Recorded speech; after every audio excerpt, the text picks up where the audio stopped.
Mercedes arrives at the Mexican GP with more doubts than certainties about the performance of its car.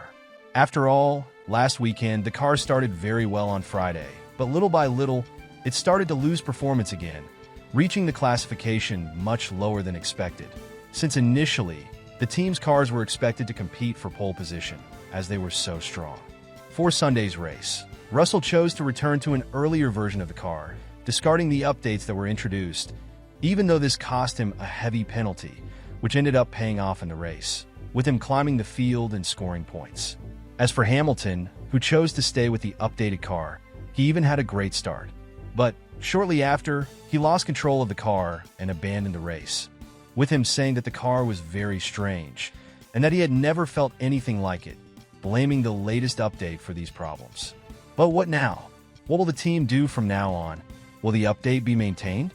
Is it the cause of the problems we saw in the last race? Well, James Allison, the person responsible for this car, spoke a little about the problems, assuring that they have nothing to do with the latest update that this car received, since from what they have noticed, this new package is correct and brought the expected results, at least according to the data that was collected, with the downforce at the right level and nothing ruining the airflow that was planned.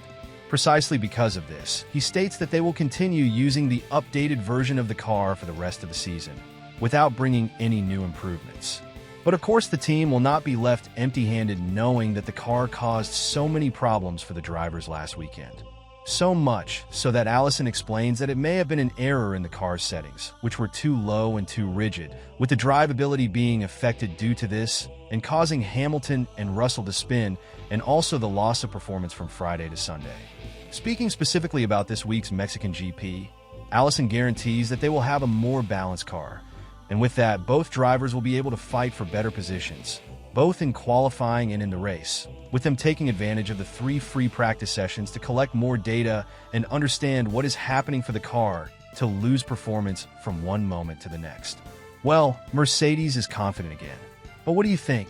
Do you think they're doing the right thing by keeping the update, even though the previous car seems more balanced and stronger? Tell me here in the comments.